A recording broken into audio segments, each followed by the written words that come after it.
Aí, ó. Fiz um redutor de velocidade. Fui fazendo com as pecinhas velhas que eu tinha aqui, ó. 1, 2, 3, 4, 5, 6, 7 com a do motor.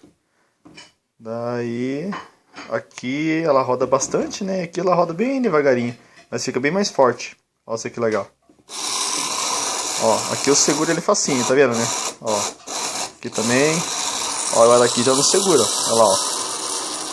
Olha lá, ó. Que massa. Aqui.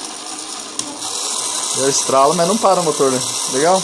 Redutor fiz aqui pra fazer umas... Só pra usar minhas catracas aqui. Interessante. Ó, se o tempo que ela... Ó, a marquinha que eu fiz ali. Pra ela chegar aqui de novo, ó. Aqui deu umas... Nossa, acho que 1000 voltas, eu não sei.